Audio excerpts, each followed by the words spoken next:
was this being and I didn't have a body. I was just floating in the universe and aware of like being in space. And I felt oneness with it.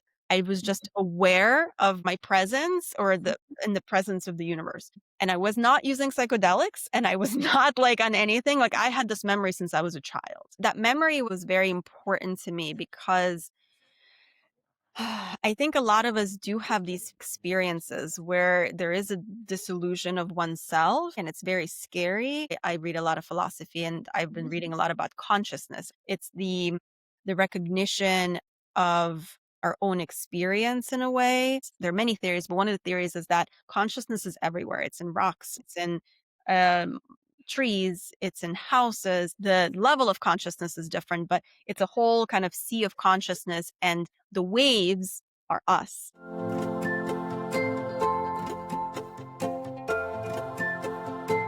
I know you talked a little bit about your own belief system that like maybe you're not religious, but you're spiritual or you believe in the soul and the spirit. So one, I want to understand how then spirituality can be defined to people that don't believe, since you have that, like that's helpful to me even, but like how do you explain then the soul and like the unconscious process and, just the metaphysical stuff? And two, when someone's belief is different than yours, then how do you navigate that?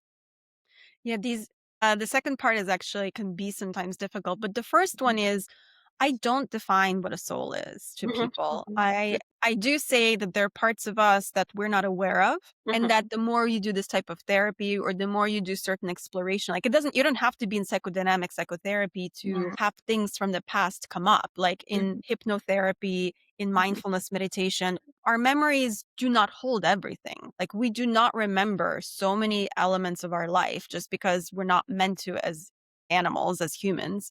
There are some people who have exceptional memory, but that's very rare. And so mhm, these things go to this to like sink to the bottom. Like they're just not there. And so the unconscious aspect is the things that we're not actively aware of in our life. But there's so much of it. I mean, like I've lived on this planet now for 41 years. Do I remember every moment of my life? Of course not. But some of these moments can be very, very important. And so that's kind of how the unconscious forms, is that there's various levels of experience that no longer we are aware of mhm, and but can still be impacting us in a very real way. And mhm, so it doesn't matter what the person believes in regarding the soul. What mhm, matters is that these are the facts that do not remember most of your life, no matter how much like we really think that we do. But mhm, all of it is very important in who you are and how you mhm, have formed. And we mhm, try to understand that.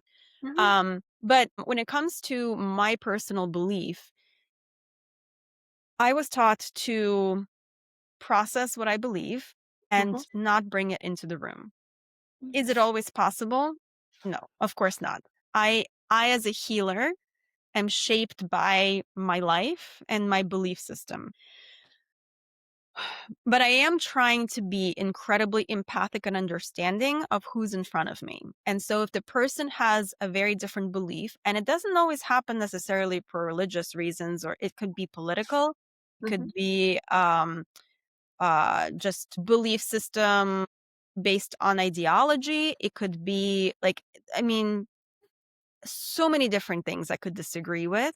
mhm, But I will say that one of the things that I've learned over the years is that the people who are different than me, who I would not have sought out maybe as a friend, excuse me, as a friend outside of therapy, I would maybe never even have talked to them, have also helped me grow in a very real and tremendous way. I am in a position of privilege where I sit there and I listen to somebody without having to tell them what I think. And in fact, I'm kind of, in a way, by how this therapy works, is I'm encouraged to allow a lot of this stuff to flow through me, mhm, to let me be, in a way, one with the person sometimes of who's in front of me. And I don't necessarily take those things on, but mhm, it gives me the possibility of truly seeing the other person for who they are and mhm, having empathy and developing that empathy even further. So, Yes. and that's another part where maybe my spirituality has grown, is that in sitting with the person on a much deeper level, and even in sometimes in disagreement of where Mhm, they're at and where I'm at, mhm, allows for a level of connection that is so inexplicable. It is deep and it is real, and it feels like a bridge. It feels like a moment of transcendence in a way where you and the other person can come together, still be separate, still have your own views, not necessarily take their views on, but mhm. it allows for me to really care about another person regardless of their views. That's amazing. That's the word I can come up with, and just kind of being a container or being able to hold that space for another person is just, a gift and possibly become stronger with practice. So, But it's also a gift for me. Like, I truly like, I have to kind of emphasize that I have grown tremendously from being able to hold space for somebody else.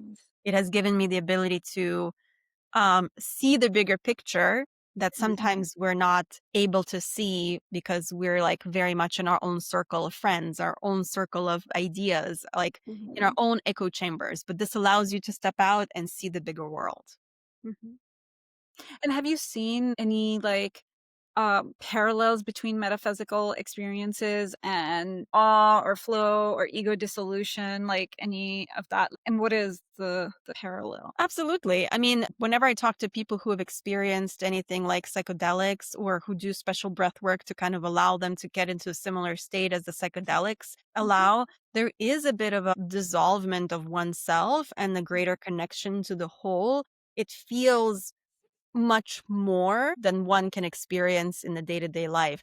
I actually remember, and I this is a very weird memory. I don't know what to make of this memory. I'm not even sure if it's a memory or if it's like an mhm, implanted memory. As a mhm, scientist in me is not sure. But the memory is that I was this being and I didn't have a body. I was just floating in the universe, like in space, mhm, and aware of like being in space. mhm, And it was like I felt oneness with it, but mhm, but again, I wasn't I. Like I was just aware of like my presence or the in the presence of the universe. And I was not using psychedelics and I was not like on anything. Like I had this memory since I was a child. And so that memory, I guess, was very important to me because I think a lot of us do have these sometimes experiences where there is a disillusion of oneself and then but then what are we, and it's very scary. But the way that I kind of had some people, like I read a lot of philosophy and I've been reading a lot about consciousness, and the idea of consciousness is that it's the recognition of like our own experience in a way. There's a lot of different ways to describe consciousness, but the idea is that there's like this ocean of consciousness. Like the theory, there are many theories, but one of the theories is that consciousness is everywhere. It's in rocks, it's in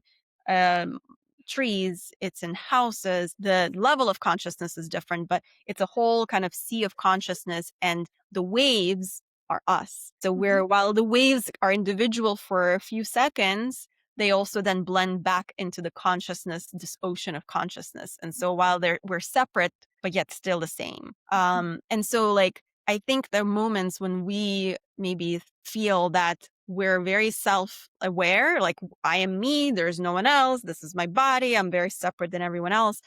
But if we're lucky enough, there's this feeling of, no, no, I'm just a wave in this ocean of like mhm. otherness. And these people are not really that different than me. A couple of things. One, uh, and you and I might have like a different concept that like floating in like space sounded like that's the soul, right? To me.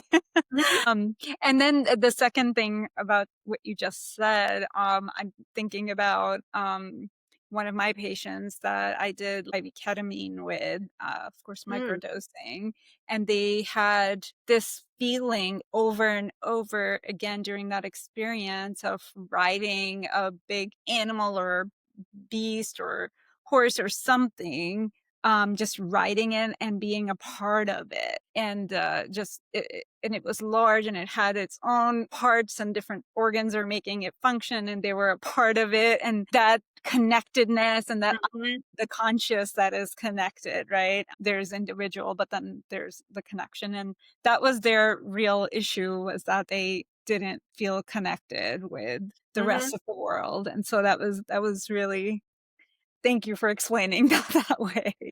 Yeah, I mean, I would love to know actually what is your understanding of the soul? Since Yeah. you've brought it up because we may have different understandings. What is yours? Yes.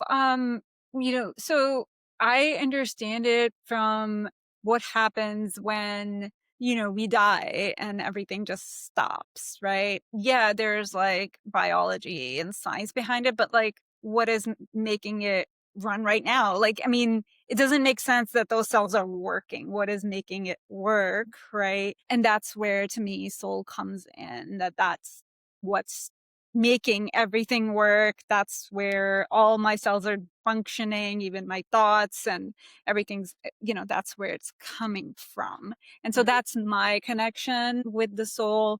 And what happens is when you die, the body remains, but the soul has left the body. And so that is my view of it. Mhm. And that's why I offer a lot of mind body soul kind of experiences where Mhm. you're just doing something with your hands and then or overall with your body and then you kind of like slowly go towards relaxation and then experience like a sound baths. We do those a lot and our events are kind of designed that way where then you're accessing your soul and your unconscious and doing all of Mhm. that work. And for me personally, more recently during sound baths I've kind of felt not my head but the rest of body, just my soul kind of being right on top and not in my body. Mm.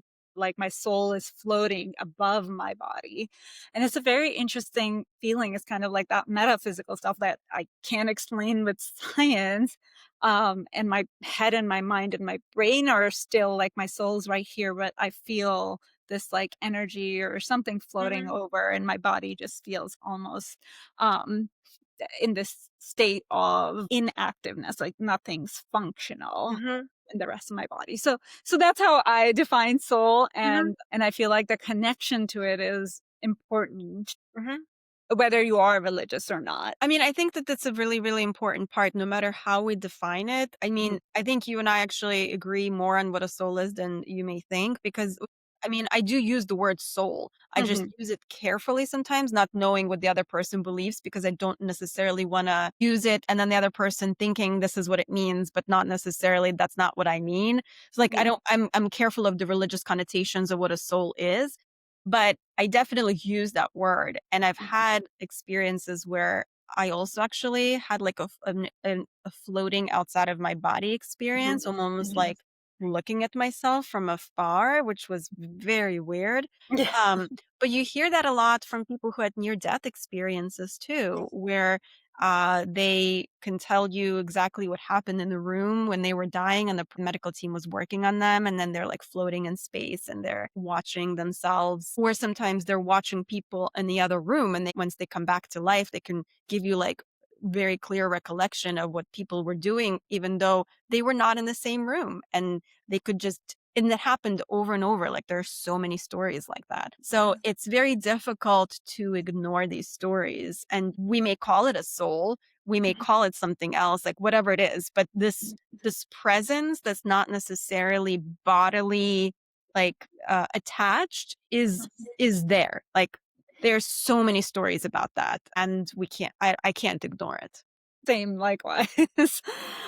So how can we bridge this gap? So psychiatry and, our mind and brain and the neuroscience and soul and the metaphysical existence Mhm. or experiences that we have. How can we, as psychiatrists, bridge this gap?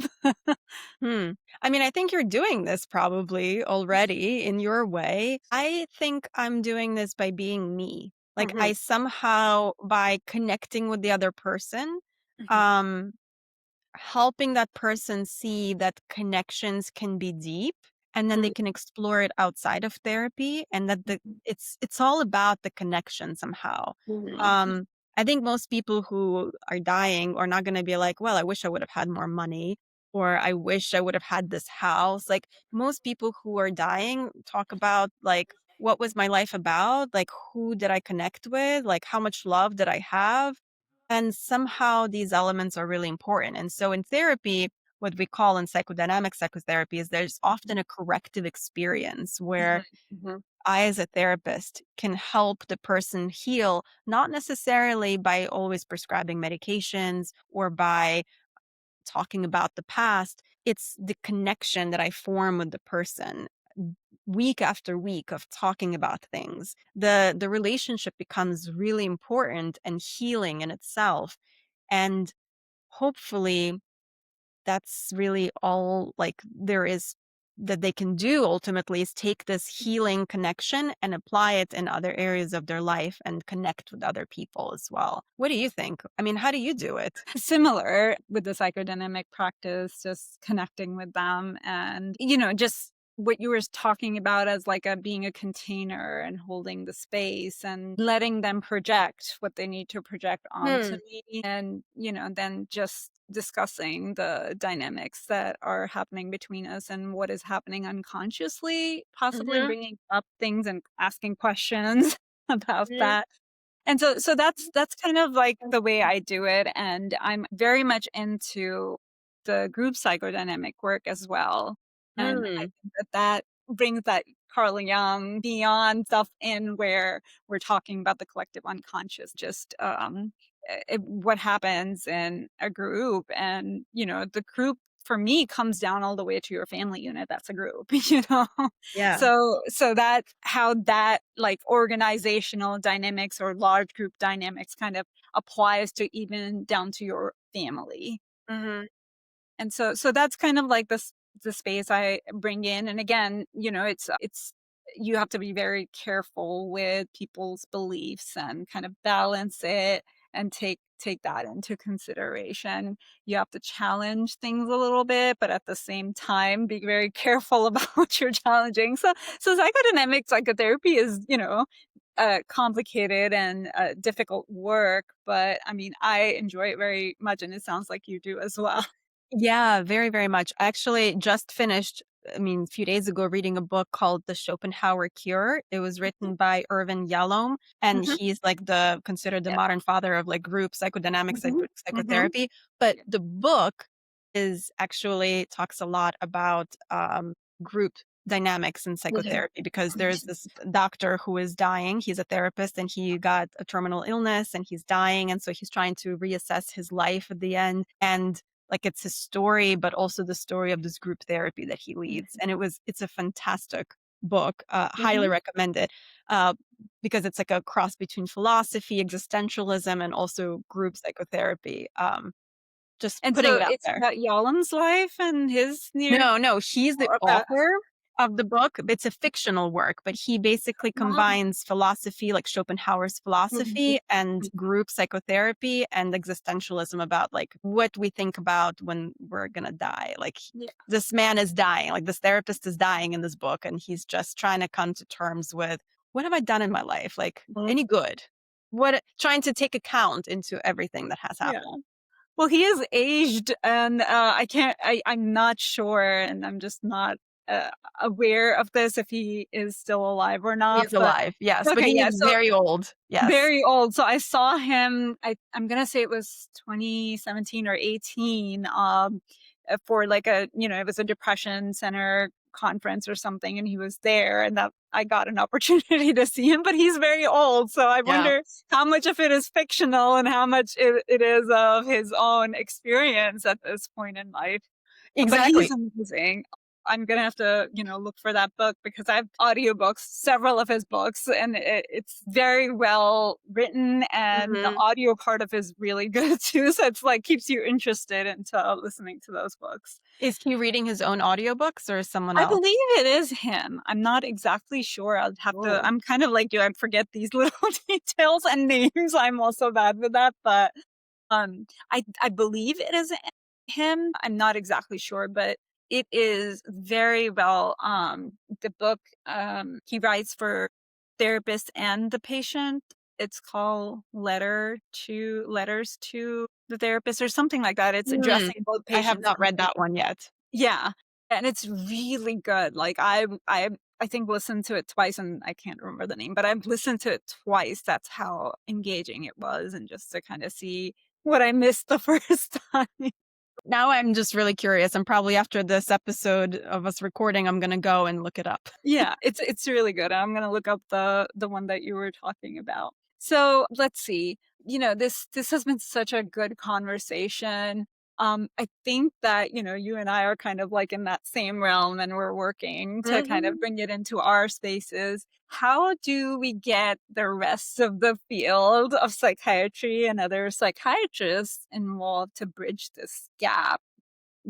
Because of course there's that part where psychiatrists are not even expected to be doing therapy.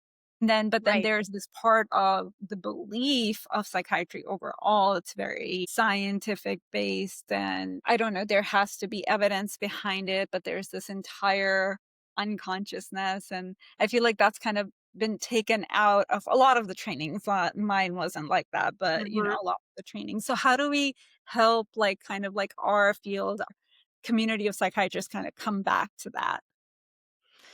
I think that's actually a problem at world at large. Like, I don't think Mhm, it's an issue just with our field. I mean, mhm, I was very lucky. My residency program was very heavily mhm, psychodynamically based, but I'm very well aware that it's not the case for many programs. But I also think there are a lot of psychologists whose whole shindig is yeah, psychotherapy who also don't do psychodynamic mhm, psychotherapy. They do CBT or DBT or family systems, or like there's just so many different types of therapies. And I mean, I think that's actually probably a good thing because we have so many different personalities and ways of approaching things that, mhm, I mean, like I said, this type of therapy is not for everybody. Someone has to be psychologically minded in a way and be comfortable in sitting in discomfort mhm, in order for them to be able to do this type of work. But there are many people who may not be there, and that's okay. And so it's wonderful that there are psychiatrists and therapists of any other types who mhm, can do things that are different than me. And I don't know. I kind of go back and forth between would it be better if people were more kind of in depth and trying to sit back and understand the world and understand themselves better? Maybe. And at the same time, then if that was the case, we would be probably missing growth in other ways. And mhm, so I think I really value the diversity of ways that psychiatrists and psychologists and other therapists practice. But I will say that sometimes it feels a little bit isolating because it feels like I'm one of the few people in my friendships or in society around me who are like thinking this way. And then I feel a little weird sometimes, which probably I am. Okay, let's just be honest here. But it can be a somewhat of an isolating journey, but I also feel it's my calling in some way to mhm, bring the depth to people and help them be where they are. But I don't know if it's necessarily something that we need to get others to willingly do as their calling. Like, mhm, it's an important part, but it's not for every therapist either. Like, you need to have a personality, a certain personality to be able to do this work well. mhm, And I can't imagine, like my husband, for example, who's not a therapist, by the way. He's not even in the medical field. Like, I can't imagine someone like my husband, who I admire a great deal, is really talented in a lot of ways, who I bounce a lot of my mhm, processes with. He won't be able to do this work. He would get frustrated on day one and just it would not suit him. mhm. But I'm also then happy that there are people like him because I can't do certain things that he can do. Yeah, yeah. And weird is good, right? Weird helps us do this work. I keep telling myself this. Let's just hope it's true. Yeah. And I agree, like, there are people that will come in and I'm like, they need CBT, they're not even there to where they can Mhm. experience this. I can't do psychodynamic psychotherapy with them. Like they need to get like that, just their just cognition and just access that and just do a CBT like structured and so I am appreciative of therapists and psychologists and psychiatrists that do that. My hope and my fear is that psychodynamics is dying. And that might not be true. That's my fear. Yeah. No, I think that you have a valid fear. And I also think, and this is maybe outside of therapy, I think there's this cultural, unlike the world at large shift where we're not really comfortable with nuances Mhm. anymore as much. There is like this huge polarization of people in so many different ways in various countries. And this polarization is creating this even more difficult part where we can Yes. sit in the middle and absorb the truth of various kinds.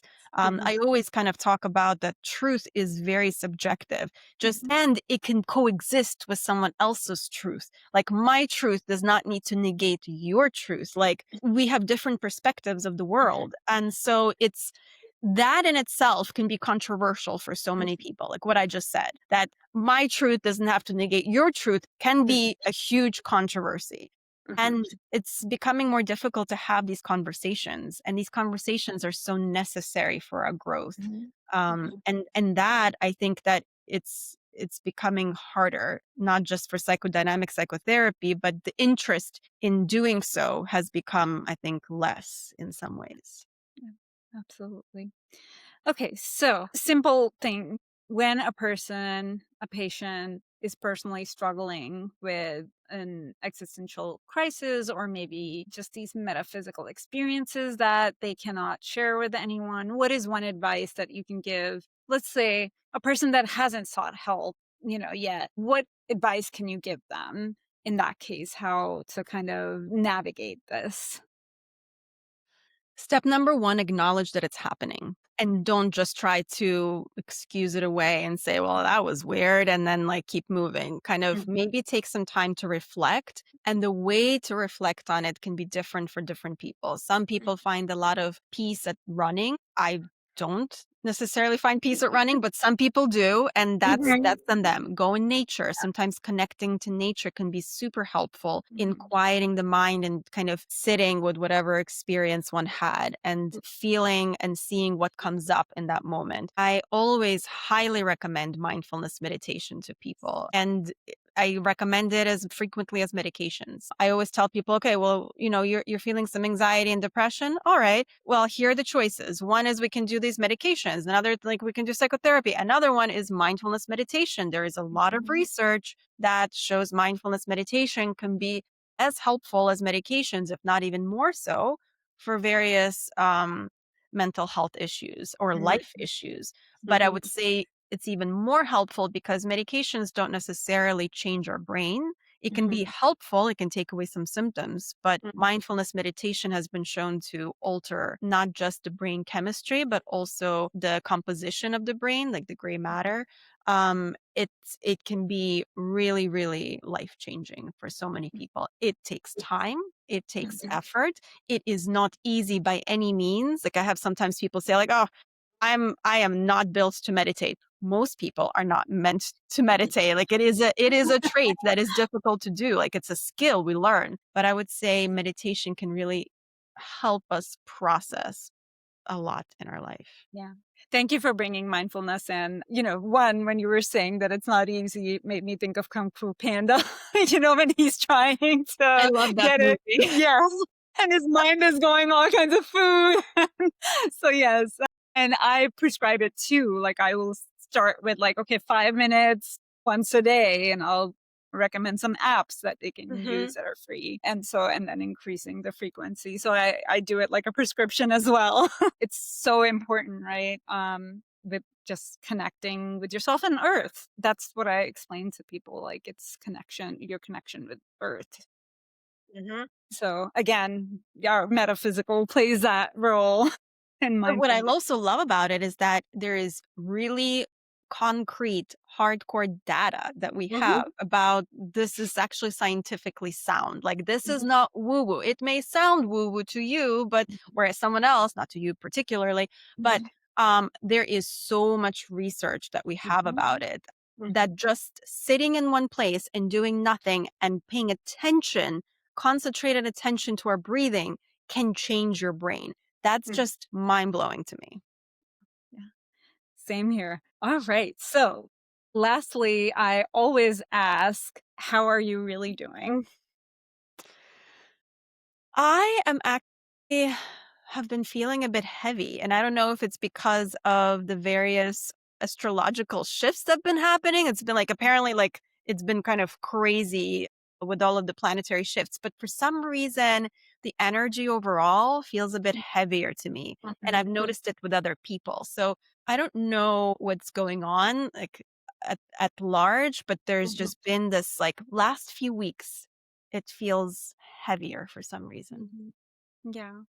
Yeah, a lot changing. I even feel like just the season changing, even though I'm in Florida and the weather doesn't really get like, we'll go from 95 to 87, that's Oh, our it's gonna fall. change. Yeah. But, like, I feel like the air pressure even, right? Because the cold Yes. winds are up north are still creating this air pressure down here. And so yeah, that definitely makes a difference, for people, headaches, people will have more migraines. And so again, but, I appreciate you sharing that.